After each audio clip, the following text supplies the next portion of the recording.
Bismillahirrahmanirrahim. Assalamualaikum warahmatullahi wabarakatuh.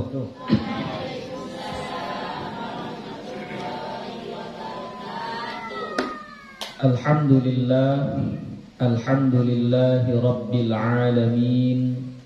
Wassalatu wassalamu ala nabiyil karim wa ala alihi wa sahbihi ajma'in.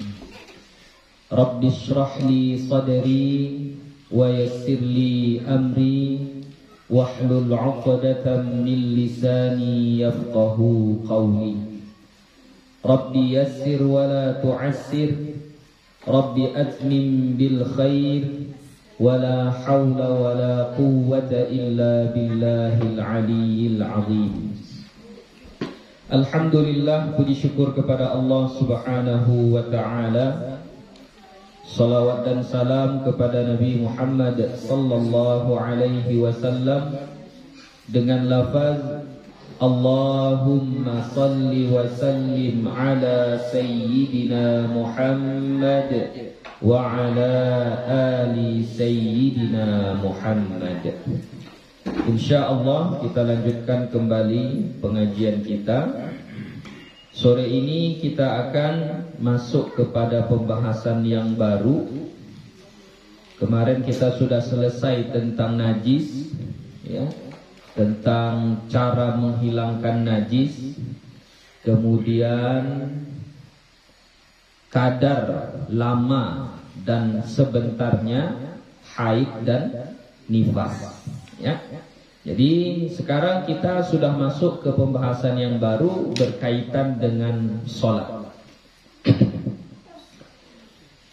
Banyak orang datang, masih di podcast gua. Ya. Nah, faslun, satu fasal, a'dharus salati ithnani. Uzur dalam sholat ada dua.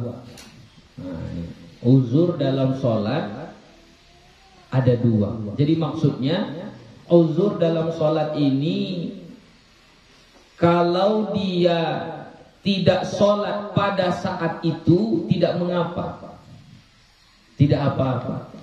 Kan di awal dulu sudah Buya sampaikan, tidak ada alasan untuk tidak sholat. Apapun yang terjadi dia harus sholat, kecuali ada yang menghalanginya, maka dia tidak boleh sholat. Contoh haid, nah itu nggak boleh lah dia sholat, ya. Atau hilang akal, orang gila, ya, nggak perlulah dia sholat.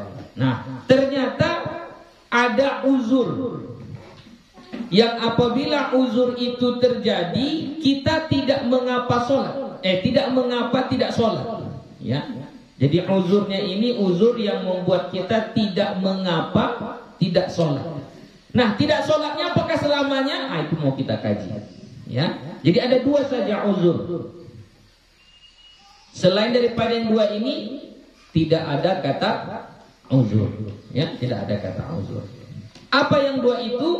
Pertama, an-naumu, tidur. Nah, kalau kita dalam keadaan tidur tidak wajib sholat, ya. Kalau dalam keadaan tidur berarti sedang uzur kita. Selama masih tidur. Kalau sudah bangun nggak uzur lagi, udah wajib sholat. Misal sholat subuh, biasanya kita bangun waktu subuh itu, kita biasanya bangun lalu kita sholat subuh. Tapi entah mengapa pada malam ini tidur normal seperti biasa, jam 9 atau jam 10 tidurnya. Tapi bangun yang kali ini jam 7, lewat waktu subuh. Berdosa atau tidak? Tidak. Tidak berdosa. Tapi setelah dia bangun, kerjakanlah sholat subuh itu.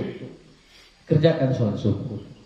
Jadi maksudnya uzurnya itu, tidak berdosanya itu karena saat itu dia sedang tidur. Jadi misalnya waktu subuh jam 5, dari jam 5 sampai jam 7 dia nggak berdosa. Tapi udah nggak sholat dia Buya. Iya. Walaupun dia nggak sholat, tapi statusnya dia sedang tidur. Nah, kalau sedang tidur tidak mengapa.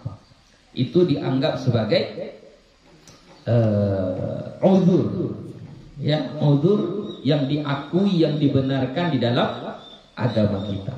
Tapi kalau sekiranya, tidur dia jam 10, kemudian bangun dia jam 4 atau setengah 5.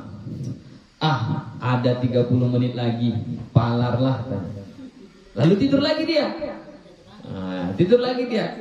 Maka ketika dia bangun, kalau bangunnya kesiangan, ketika itu dia berdosa. Ya. Apalagi udah masuk waktu masih diteruskannya lagi tidur, maka dia dapat 2 dosa. Dosa apa itu? 1, dosa meninggalkan sholat. 2, dosa tidur. Berarti ada tidur yang berdosa. Tidur yang mana? Udah masuk waktu masih tidur juga lagi dia. Udah bangun dia ini tadi, masuk waktu tidur dia. Maka itu tidurnya tidur yang berdosa. Oke? Paham? Ya. Jadi misalnya kalau siang, tidur kita siang, kelewatan sampai maghrib, bulan puasa misalnya. Bulan puasa, ya kan? Tidur jam 2, biasanya siang paling lama tidur 2 jam, 3 jam. Ini sampai maghrib dia tertidur. Pas azan maghrib baru dia bangun, lewat waktu asarnya. Ya. Maka ketika itu berdosa atau tidak? Berdosa atau tidak? Tidak. Kenapa? Karena sedang tidur. Tapi ketika dia sadar, ketika dia bangun, kesolatlah. Tapi kalau di tengah-tengah itu tadi, misalnya tidur dia jam 2, jam 4, terbangun dia. Tanggung, masih lemas badan ini. Tidur dia lagi. Sampai masuk waktu maghrib baru dia bangun. Maka dia dapat 2 dosa. Dosa pertama, tarikus sholat. Dosa meninggalkan sholat. Kedua, dosa tidur. Rupanya tidur ada juga dosanya. Ya, berdosa. Tadi kalau lamu tidur,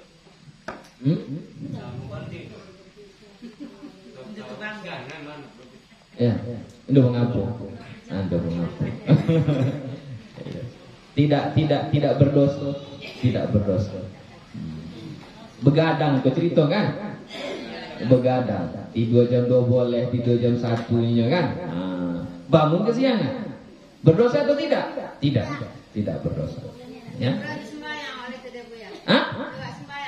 Oh, tidak. Oh, oke. Ya. Ada hadis Nabi Muhammad sallallahu alaihi wasallam, hadis sahih, riwayat Imam Bukhari dan Muslim. Ya, riwayat Imam Bukhari dan Imam Muslim. Jadi kalau hadis itu diriwayatkan oleh 2 imam ini, Imam Bukhari dan Imam Muslim, itu adalah hadis yang paling sahih. Ya, dalil yang paling kuat setelah Al-Qur'an. Jadi Rasulullah sallallahu alaihi wasallam bersabda, diriwayatkan dari sahabat beliau Anas bin Malik radhiyallahu anhu, beliau bersabda, man nama an salatin aw nasiyaha. Man nama, siapa yang tidur, an salatin, dari salat. Tidur dia, masuk waktu salat, dia masih dalam keadaan tidur. Au nasiyaha. Ini nanti yang kedua sebenarnya, tapi enggak apa-apa. Atau lupa. Ya, lupa. Fal yusalliha idza dzakaraha. Maka hendaklah dia menunaikan salatnya ketika dia sadar. Kalau tidur, ketika dia bangun. Kalau lupa, ketika dia ingat. Langsung Buya? Iya, langsung ketika itu juga. Enggak boleh ditunda. Udah jam 7 mau masak lagi, belum masak lagi, belum nyuci lagi, pakaian anakku lagi, anak-anakku mau siap pergi ke sekolah lagi, belum disiapkan. Nah, itu berdosa lah. Bangun, langsung sholat. Uduk dulu tapi ya. Nanti bangun langsung sholat. Uduk dulu, ya, uduk dulu, ya, uduk langsung sholat. Jadi jangan langsung ketemu. Jangan ditunda-tunda, ya. Jangan ditunda-tunda nanti. Langsung dikerjakan. Kapan kita bangun, langsung dikerjakan. Walaupun waktu itu waktu yang diharamkan. Bahkan waktunya itu waktu yang diharamkan. Kapan waktu haram sholat? Contoh, waktu matahari tegak di atas, lurus tegak di atas. Itu adalah waktu haram kita sholat. Beberapa menit sebelum masuk waktu zuhur, itu waktu haram, nggak boleh sholat. Nah, ternyata tidurnya ini tidur yang sangat panjang. Dari malam terus subuh nggak bangun-bangun. Bangunnya pas matahari tegak di atas. Maka apa yang dia lakukan? Apakah harus, ini masih waktu haram ini, lewatlah dulu, nanti baru sholat saya? Enggak. Langsung ketika itu sholat, ya, langsung sholat. Itu pernah terjadi di zaman Rasulullah Sallallahu Alaihi Wasallam. Ketika itu Rasul dengan para sahabatnya berjalan musafir, lalu beristirahat di satu lembah. Ketika beristirahat di satu lembah itu pada malam hari, Rasul berpesan kepada Bilal, Bilal jangan tidur, ya, jangan tidur, kamu berjaga sampai masuk waktu subuh, ya. Lalu tidurlah Rasulullah dengan sahabat yang lain. Bilal awalnya nggak tidur, tapi lama-lama ngantuk juga dia, ya. Akhirnya dia pun tertidur. Singkat ceritanya, Nabi bangun itu ketika cahaya matahari kena ke pipinya. Cahaya matahari kena ke pipi Nabi. Berarti sudah tinggi itu matahari. Sudah tinggi matahari. Di situlah baru bangun Nabi. Bangun dia, dibangunkannya semua sahabat. Kenapa kamu tidur ya Bilal? Ya, kena tegurlah si Bilal tadi. Ya. Apa yang dilakukan oleh Nabi kita Muhammad sallallahu alaihi wasallam? Dia suruh Bilal azan. Azan dulu Bilal. Padahal sudah lewat waktunya. Karena orang yang di situ semua dalam keadaan tidur, semuanya tidur. Terlambat semua sholatnya. Maka disuruh sama Nabi si Bilal azan. Setelah azan langsung sholat? Tidak, qabliyah dulu Nabi. Jadi sholat sunnahnya pun kita qadha juga, kita buat juga. Itu kalau tidur. Jadi bangun kita, sholat sunnahnya pun kita buat. Sudah? Setelah sholat sunnah qabliyah, baru sholat subuh. Tapi langsung. Tidak dijarak dengan perbuatan-perbuatan duniawi. Ya, contoh pergi ke sawah dulu, bersihkan rumah dulu, masak dulu. Bukan kayak gitu.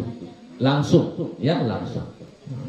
Jadi dari hadis tadi itu dapat kita pahami bahwasannya yang bisa diqadha, dikerjakan bukan pada waktunya dengan sebab tidur tadi, ketika kita bangun, yang sunnah pun bisa kita kerjakan. Yang sunnah. Tadi contohnya tadi sholat qabliyah subuh, ya, sholat qabliyah subuh. Begitu. Dah? Paham? Ya. Ya Pak. Itu sebenarnya polusi tanya umpama. Iya. Apa boleh kan? Umpama tu biarkan waktu dah masuk. Aku besok bentar lainnya. Tak polusi hati bualangan ya, macam mana? Oh, jadi waktu sudah masuk nih. Dia bilang nantilah. Asik bilang nantilah. Kemudian datang halangan. Ya. Bagaimana statusnya gitu? Ya. Maksudnya cara sholatnya apa kok? Berdosa atau tidak? Gitu. Iya. Berdosanya berdosa melalaikan sholat. Iya. Bukan dosa meninggalkan sholat. Selama haidnya itu datang di waktu masih ada waktu. Jadi dosanya bukan dosa meninggalkan sholat, tapi dosa melalaikan sholat. Ya, dosa melalaikan sholat, bukan dosa meninggalkan sholat. Makanya orang-orang tua kita dulu itu pokoknya masuk aja waktu langsung itu yang pertama difikirkannya adalah sholat. Bahkan sampai karena terlalu berpegangnya kepada awal waktu itu, kalau udah lewat dari waktunya 30 menit, udah habis waktunya. Itu saya masih jumpa dengan orang-orang tua yang seperti itu. Emang masih bisa lagi sholat kata? Masih bisa lagi, padahal baru lewat 30 menit. Karena yang dia pikir waktu sholat itu hanya di awal waktu saja. Kalau udah lewat, enggak. Padahal yang di awal waktu itu adalah waktu afdoliyah namanya. Waktu yang paling afdol. Ya, kalau lewat waktu afdoliyah itu masih ada waktu jawaz. Ya, waktu yang menengah. Boleh-boleh juga. Jadi perempuan yang statusnya seperti tadi, di awal waktu kita suruh sholat, nantilah. Tiba-tiba datang bulan. Maka bagaimana status dia? Ya, statusnya berdosa, tapi bukan berdosa meninggalkan sholat, tapi berdosanya melalaikan sholat. Karena dia nggak tahu akan datang hari itu. Ya, nah, dia berpikirnya masih ada waktu. Jadi bukan dosa meninggalkan sholat, tapi dosa melalaikan sholat, begitu Pak. Berbeda dosa melalaikan sholat dengan meninggalkan sholat. Oh beda, nggak sama. Berbeda, ya, tidak sama. Oke, jangan Pak. Lain. Lanjut. Yang kedua, uzur yang kedua nisyan, lupa. Lupa ini termasuk juga uzur di dalam sholat. Jadi kalau dia sedang lupa, maka selama dia lupa itu dimaafkan, gak berdosa dia kalau gak sholat, selama dia lupa. Tapi kalau dia sudah ingat, habis. Langsung wajib dia mengerjakan sholat ketika itu juga. Nggak boleh ditunda-tunda. Pernah terjadi kayak gitu? Pernah, ya, pernah itu terjadi. Sama saya pribadi pun pernah. Kejadiannya itu adalah biasanya dulu sholat waktu di pesantren di awal waktu aja sholat. Entah bagaimana ketika itu ada sesuatu yang membuat tidak bisa mengerjakan sholat di awal waktu. Lalu mulai rutinitas yang lain, beraktivitas terus sampai masuk waktu asar, waktu itu zuhur. Sampai masuk waktu asar. Ketika sholat asar, zikir, baru teringat. Kayaknya tadi belum sholat zuhur lah tadi. Tadi kayaknya belum sholat zuhur. Jadi maka apa hukumnya? Ya nggak berdosa. Walaupun tadi nggak sholat zuhur. Kenapa? Karena lupa. Tapi ketika sudah ingat, maka wajib langsung mengerjakan sholat tersebut. Kalau dilalaikan lagi, ditunda-tunda lagi, nanti lagi, maka di situ mulailah dia berdosa. Ya, jadi kalau kita lupa tentang sholat itu, udah sholat atau belum, maka ketika itu tidak berdosa. Itu dianggap uzur. Sama dengan hadis yang tadi kan, man nama an sholatin, siapa yang tidur dari sholatnya, au nasiyaha, atau dia lupa akan sholat tadi. Dua-duanya, tidur atau lupa, maka hendaklah dia menunaikan sholatnya itu idza dzakaraha, apabila dia mengingatnya kembali, atau apabila dia bangun dari tidurnya. Oke? Awak sembahyang sunat subuh, kadang-kadang sudah azan, bangun. Mulai sembahyang waktu bangun, bisa lah sembahyang sunat qobliyah itu dia. Bisa. Itu berjamaah atau surah? Oke. Salat qobliyah itu tidak ada kaitannya dengan azan. Ya, salat qobliyah itu kaitannya dengan salat fardunya itu. Apa yang dimaksud dengan qobliyah? Qobliyah itu sebelum salat sunnah yang dikerjakan sebelum kita menunaikan sholat wajib. Kalau ba'diyah itu artinya apa? Sesudah. Ba'da, sesudah. Apa yang dimaksud dengan sholat ba'diyah? Sholat yang kita kerjakan, sholat sunnah yang kita kerjakan sesudah kita mengerjakan sholat fardu. Jadi tidak ada kaitannya dengan azan. Jadi misalnya tidak ada azan di kampung itu, nggak ada orang yang azan. Kita mau sholat sendiri di rumah. Oke. Bagaimana cara kita? Apakah kita langsung sholat fardunya saja, atau kita masih dianjurkan juga sholat qobliyah? Iya, tetap dianjurkan sholat qobliyah. Tetap kita sholat qobliyah, tidak mengapa. Memang seperti itu selayaknya, sebagusnya seperti itu. Atau seperti yang ibu bilang tadi, waktu azan kita masih tertidur, ya. Ketika bangun, imam sudah sholat, tapi kita sholatnya nggak di masjid. Orang yang di masjid yang sudah sholat, kita baru bangun ini. Maka apa yang kita lakukan kalau kita sholat sendiri? Apakah kita langsung sholat subuhnya saja, sholat fardunya saja, atau kita qobliyah dulu? Tetap qobliyah terlebih dahulu, ya. Tetap qobliyah terlebih dahulu. Begitu. Jadi kecuali waktu kita bangun itu sudah mepet di ujung waktu. Nampaknya kalau kita sholat sunnah lagi nggak akan cukup waktunya untuk menunaikan yang fardu. Maka ditinggalkan yang sunnah, langsung kerjakan yang fardu. Begitu. Ya. Tapi kalau tidak masih lapang waktunya, tetap yang qobliyahnya terlebih dahulu kita tunaikan. Oke? Contohnya jam tengah honong tu pula.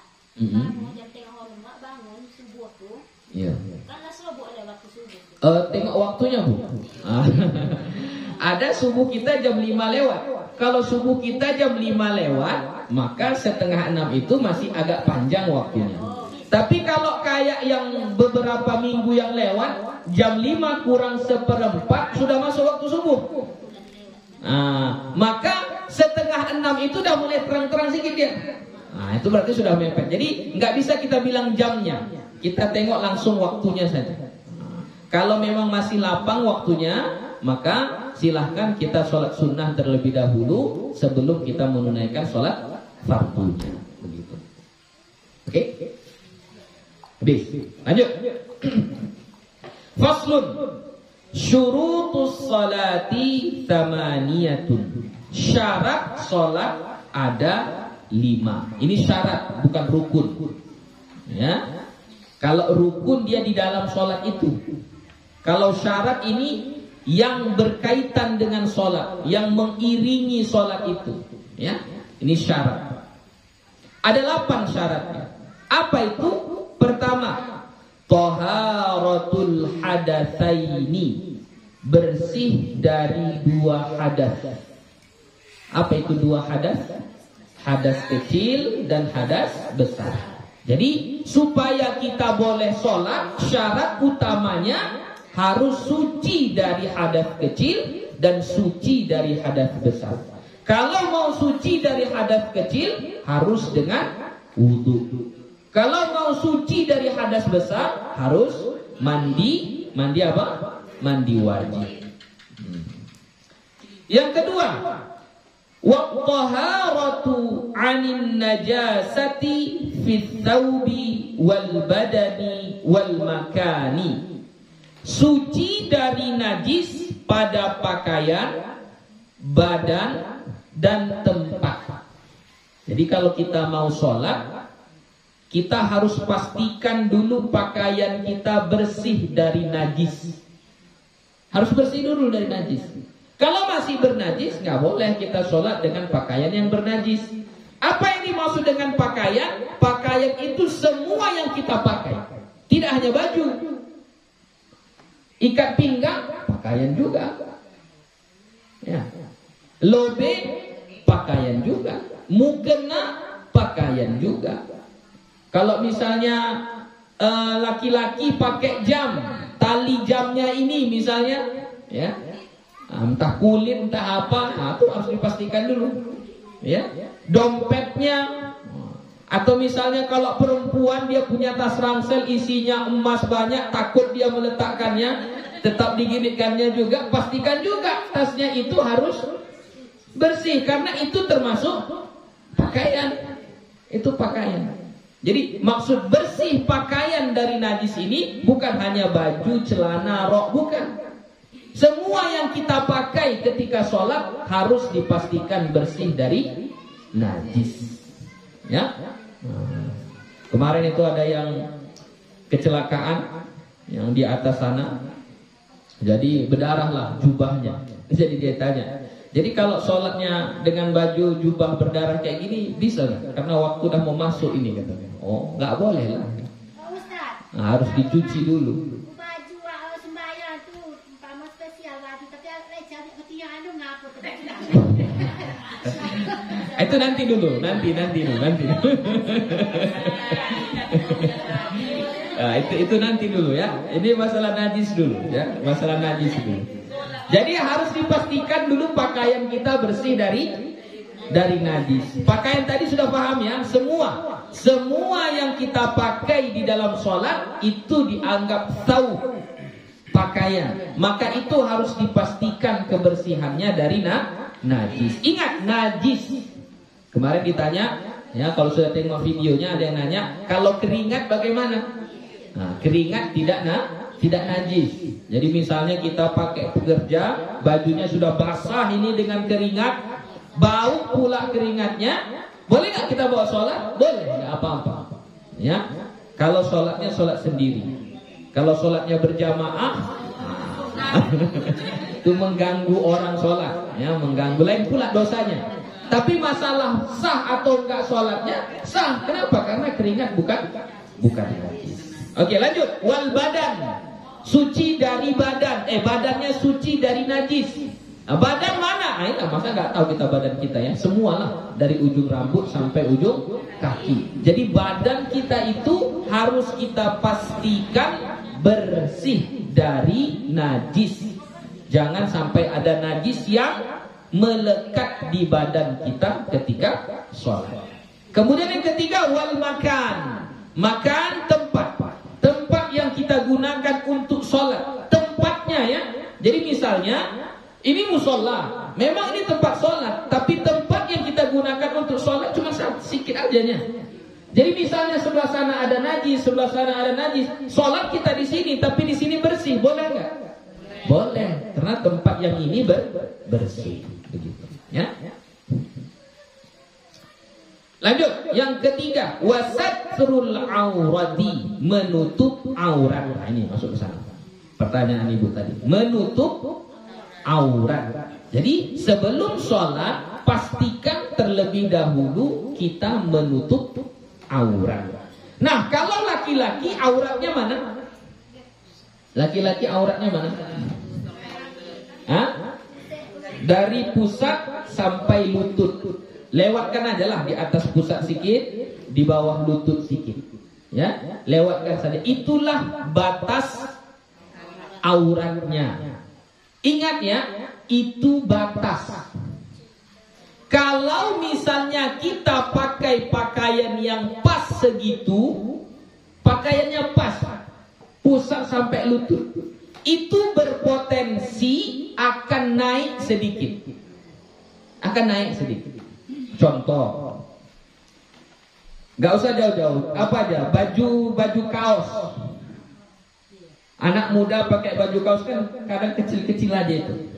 Kalau dia ketika ruku, ini naik ini, belakangnya naik, ya, karena pendeknya bajunya tadi. Ketika dia ruku begini, tertariklah baju yang pendek tadi sehingga terbuka bagian belakangnya. Ini bagian belakang kalau diputar di bawah pusat, berarti itu juga aurat. Jadi jangan pikir pusatnya di depan, ini tutupnya. Diputar sampai ke belakang, belakangnya juga aurat. Jadi kalau tertarik dia, maka batal sholatnya. Kenapa batal sholatnya? Terbuka auratnya. Atau kalau yang pakaian yang pas. Misalnya laki-laki sholat, lalu dia pakai kain basahan pas-pasan. Di sini baru sampai di sini. Ketika tegak memang tertutup. Tapi ketika dia ruku, naiklah ini belakangnya. Belakang paha ini aurat atau tidak? Aurat. Terbuka auratnya, batal sholatnya. Ya, jadi yang tadi itu batas. Itu batas. Kita sholat nggak tegak saja. Ada ruku, ada sujud. Itu menarik pakaian kita. Ditariknya itu pakaian kita. Jadi makanya panjangkan, lebihkan dia. Jadi makanya kalau kita sholat, sholatlah dalam keadaan yang terbaik. Ya, menutup aurat dengan cara yang sempurna. Nah, itu kalau aurat laki-laki. Kalau aurat perempuan, semua badan kecuali muka dan telapak tangan harus ditutup semuanya. Kita kaji satu-satu. Rambut aurat atau tidak?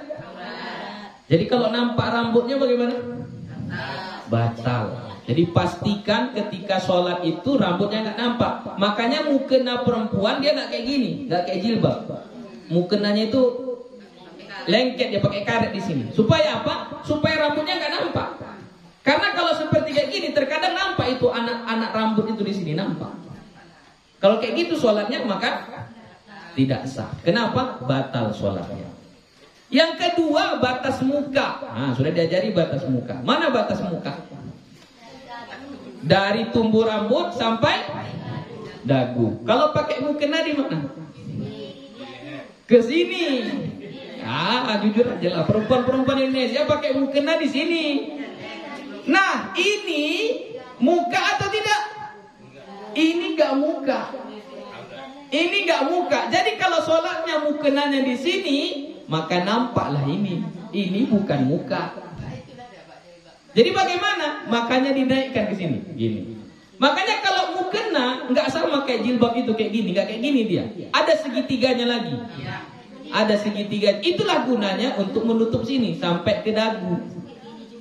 Ya? Oke?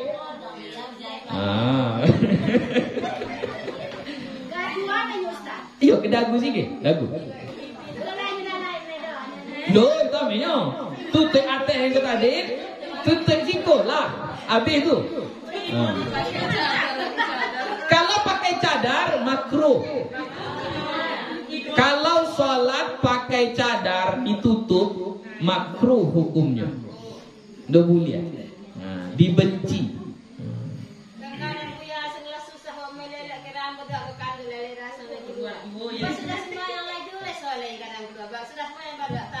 Oh, kalau soleh-soleh lah berusaha dimaafkan insyaallah.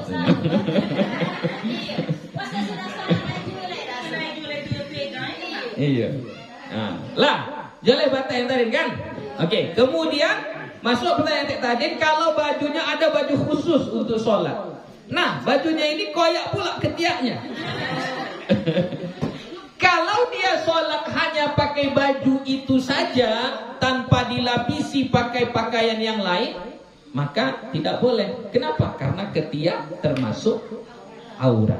Tapi kalau bajunya koyak tapi ditutup lagi pakai entah sarung, entah jilbab, entah apa menutupnya lagi sehingga tidak nampak, maka itu tidak mengapa. Kalau pakai apalagi pakai mukena itu mengapa? Bulia.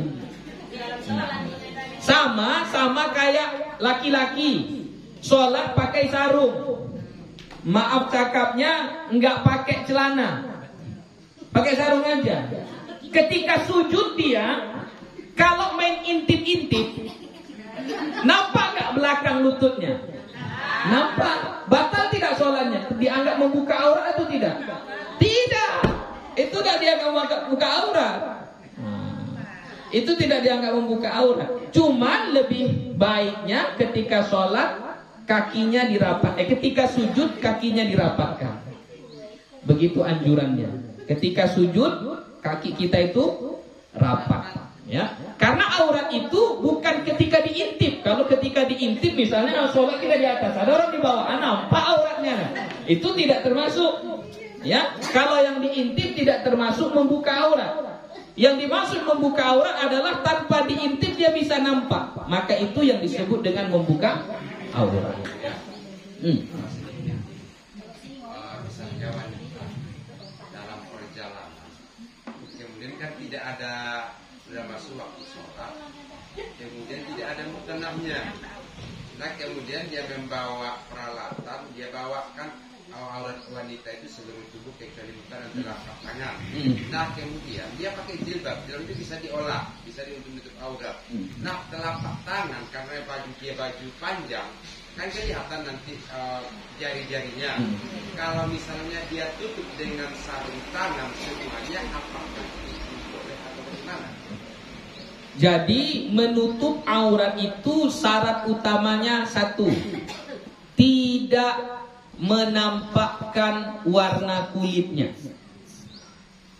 Asal nggak nampak warna kulitnya, dia sudah dianggap menutup aurat di dalam sholat. Ingat ya, di dalam sholat. Jadi misalnya pakaian ketat ini pakaiannya, tapi nggak nampak warna kulitnya, itu dianggap menutup aurat atau tidak? Menutup aurat di dalam sholat. Kalau di luar sholat enggak, itu dianggap masih belum menutup aurat. Ini kalau di dalam sholat, asal tidak transparan, tidak menampakkan warna kulitnya, asal tertutup dia, maka itu sudah dianggap menutup aurat. Jadi dari keterangan ini yang perlu kita perbaiki cara berpikir kita, perempuan itu sholatnya tidak wajib pakai mukena. Nah, orang-orang di kampung ini terkadang dia, mana sah sholat kayak gini, gitu kan? Karena nggak pakai mukena, gitu. Bukan, ya. Mau pakai apapun dia, asal tertutup semua auratnya, maka boleh sholat, nggak apa-apa. Mukena itu adalah salah satu pakaian yang kita buat supaya lebih terjaga dalam menutup auratnya. Itu saja itu.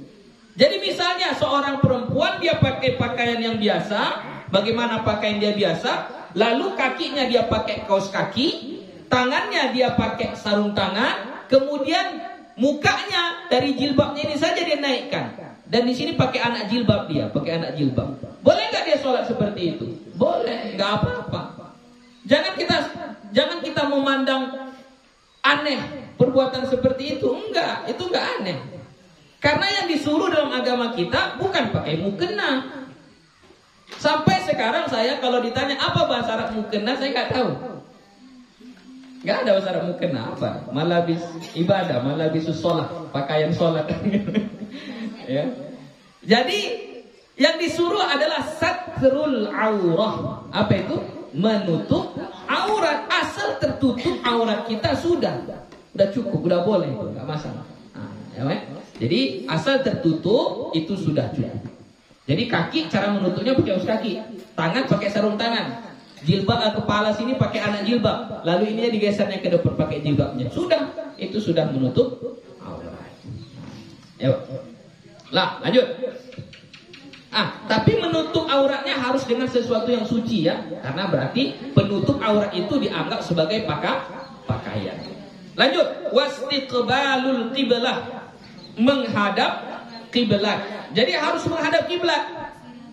Kalau nggak menghadap kiblat nggak sah sholatnya. Harus menghadap kiblat.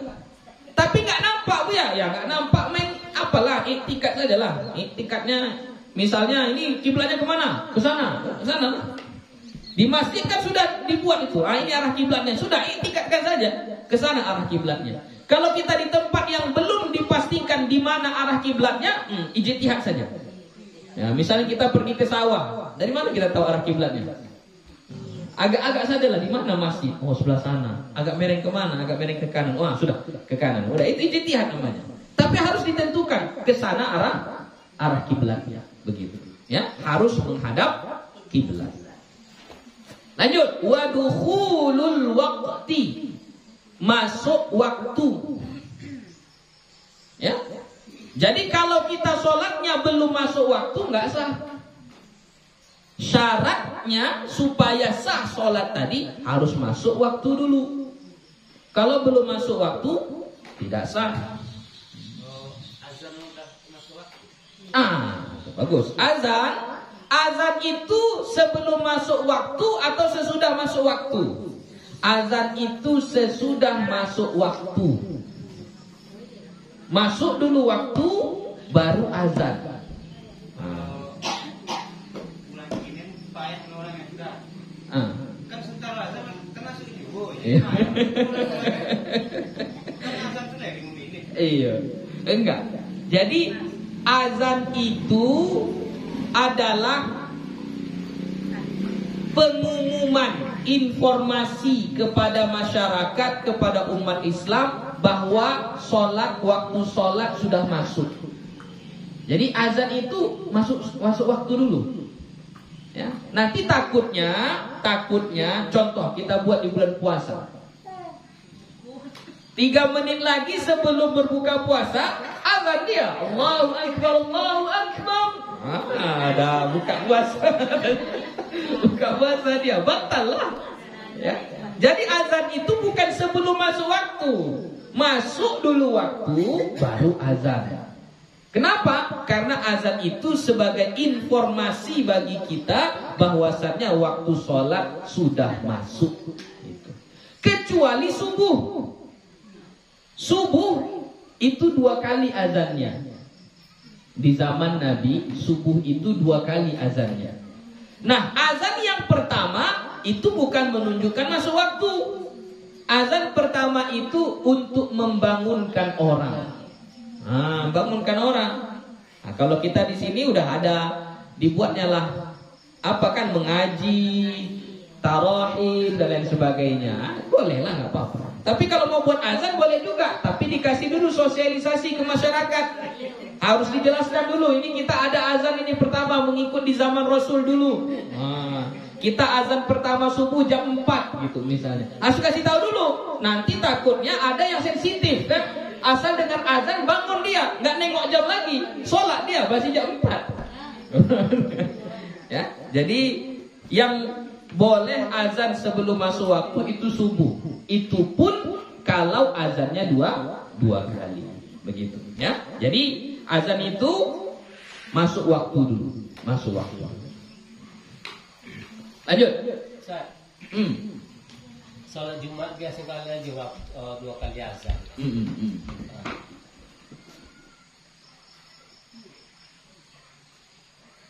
Pertanyaannya? Apakah kedua-duanya harus masuk waktu atau gimana? Ya. Azan di zaman Rasulullah SAW yang 2 kali hanya subuh. Jumat itu sekali. Terjadi 2 kalinya di zaman Utsman bin Affan. Azan Jumat 2 kali itu di zaman Khalifah yang ketiga, Utsman bin Affan. Itu ijtihad Utsman. Ya, ijtihad Utsman membuat azan 2 kali. Nah, untuk yang azan 2 kali, ya, untuk yang azan 2 kali, maka ada 2 pendapat. Pertama, boleh dilakukan sebelum masuk waktu Jumat itu.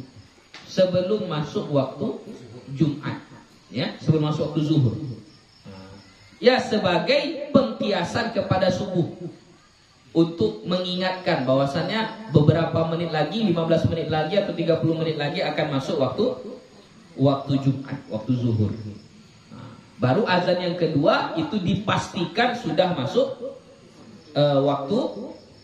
waktu Jumat, ya, sudah dipastikan. Itu yang pertama.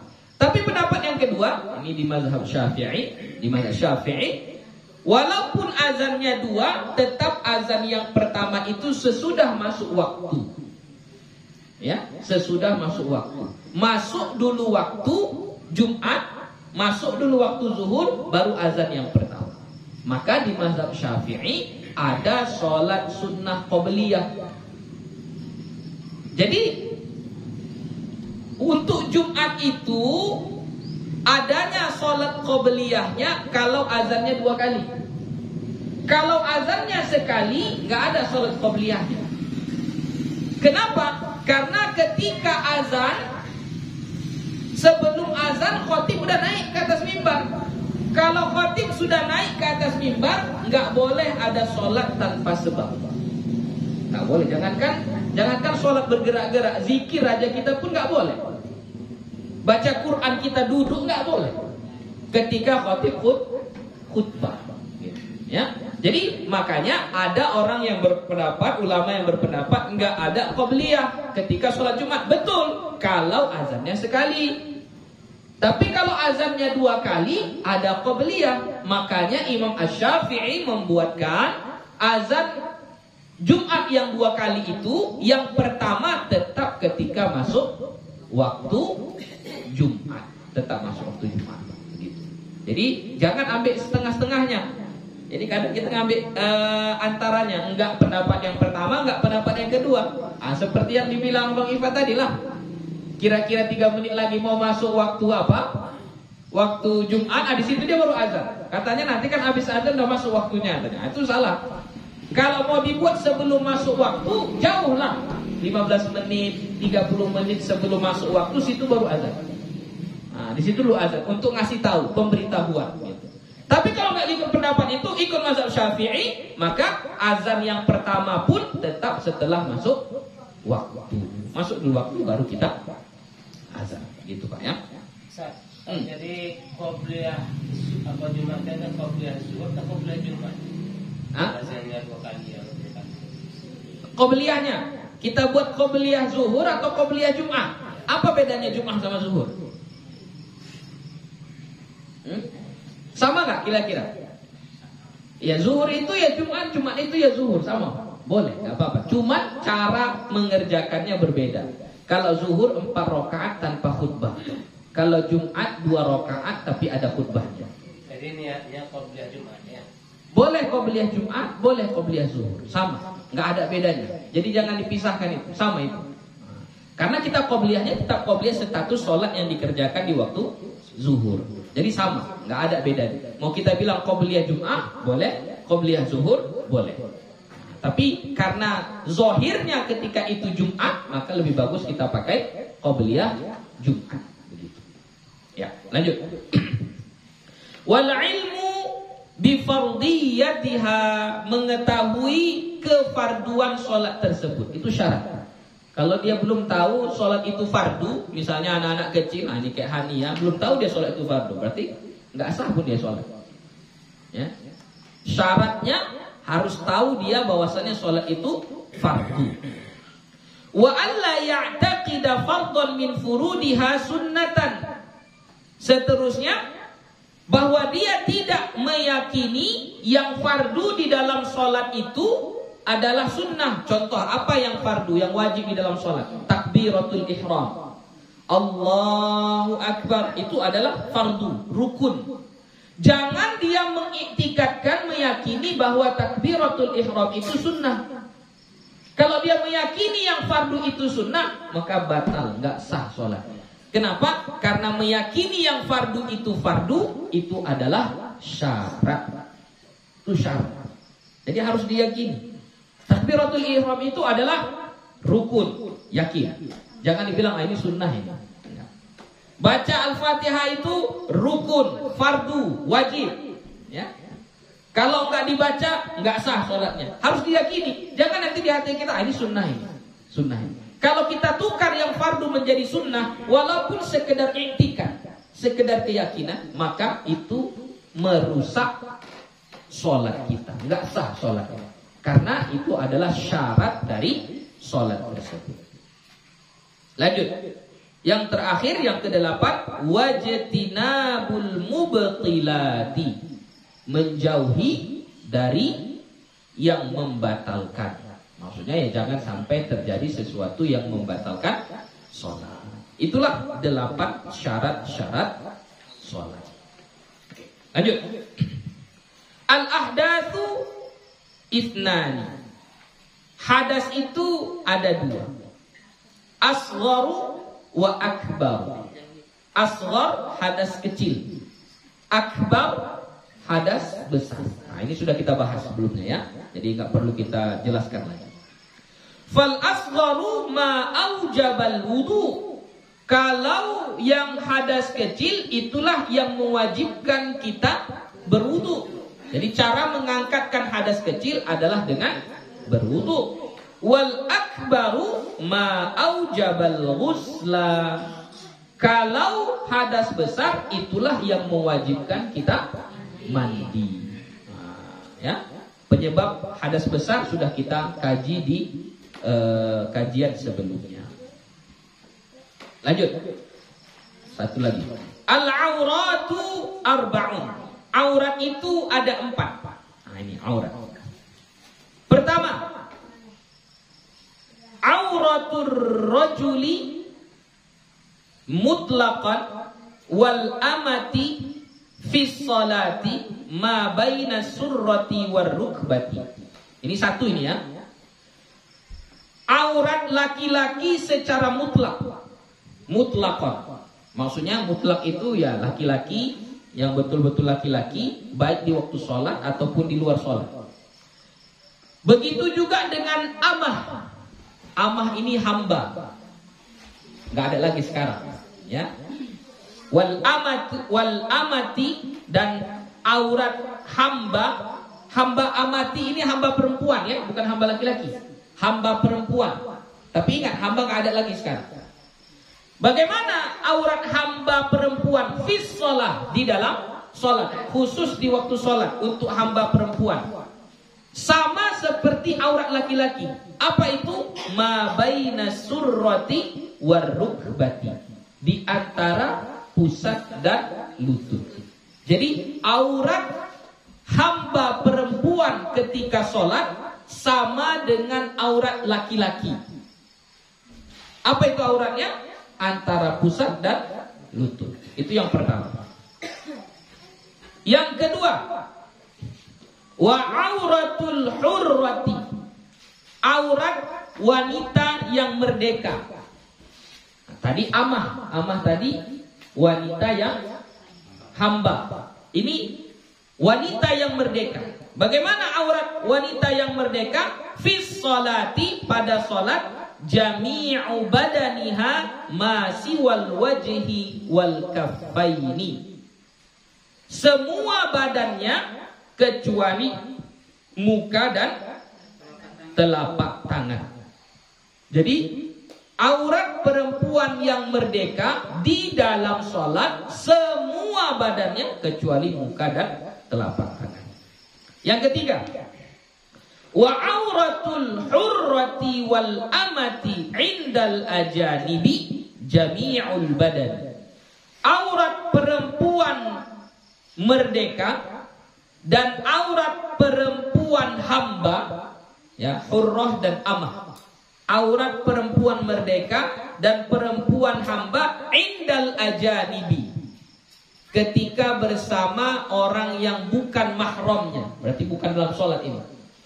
Ya, seorang wanita dewasa yang merdeka dengan perempuan hamba, ya, bukan di dalam sholat, sedang bersama orang yang bukan mahramnya, bukan orang yang boleh dia nikahi, ya. Jadi sama orang lain, orang asing, ya. Maka mana auratnya? Jami'ul badani, semua badannya tanpa terkecuali. Makanya sebahagian ulama mengatakan muka perempuan pun juga adalah aurat. Jadi makanya dia pakai cadar. Kata mengikut pendapat ini. Jami'ul badani, semua badan. Semua badan termasuk telapak tangan, termasuk muka. Nah, tapi ada juga ulama yang mengatakan kalau muka tidak termasuk. Ya, tapi kalau gara-gara dibukanya mukanya terjadi fitnah, maka wajiblah bagi dia untuk menutup mukanya dengan cadar. Yang keempat, wa inda maharimiha wan nisa'i ma baina surrati war rukbati. Aurat perempuan yang dewasa dan hamba perempuan, tapi ketika bersama mahramnya, sama abangnya, sama kakaknya, sama anaknya, sama ayahnya, sama adiknya, sama mahramnya, dan bersama perempuan-perempuan lainnya. aurat wanita dewasa yang merdeka dan hamba perempuan ketika bersama dengan mahramnya atau bersama perempuan yang lainnya. Mana aurat mereka? Ma baina surrati war rukbati, antara pusat dan lutut. Itu auratnya. Itulah pembahagian aurat. Saya ulangi lagi. Pertama, aurat laki-laki dan hamba perempuan ketika sholat sama antara pusat dan lutut. Kedua, aurat wanita dewasa, wanita merdeka ketika sholat seluruh badan kecuali muka dan telapak tangan. Ketiga, aurat perempuan dewasa dan hamba perempuan ketika tidak sholat, bukan di waktu sholat, bersama orang yang bukan mahramnya, ya, bukan mahramnya, maka auratnya jami'ul badan, semua badannya.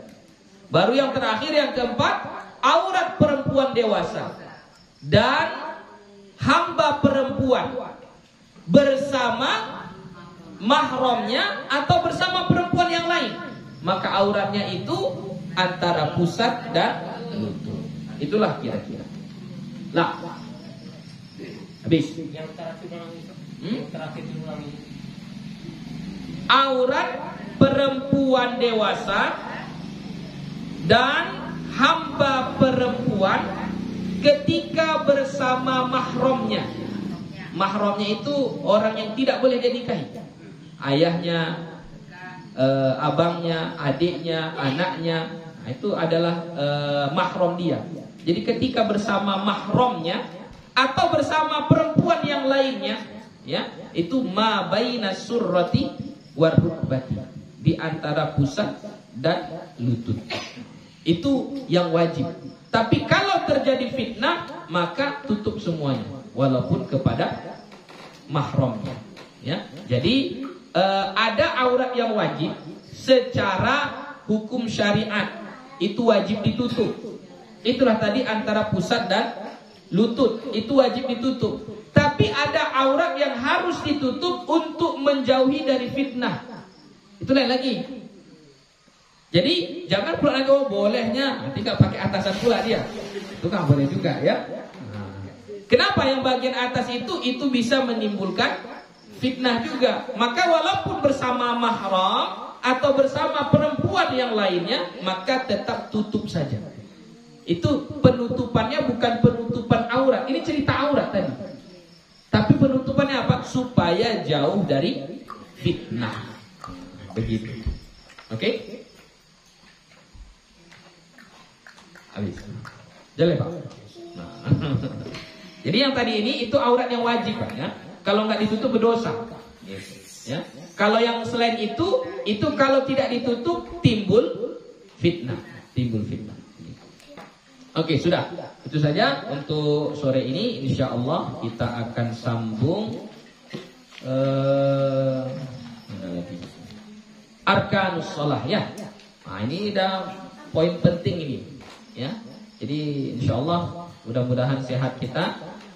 Besok sore kita akan masuk kepada poin yang sangat penting tentang rukun-rukun sholat, supaya sholat kita terjaga rukunnya. Karena satu saja dari rukun ini gak kita kerjakan, maka dia tidak sah sholatnya. Ya, faslun arkanus sholat, wallahu subhanahu wa ta'ala a'lam bis-shawab. Wassalamualaikum warahmatullahi wabarakatuh.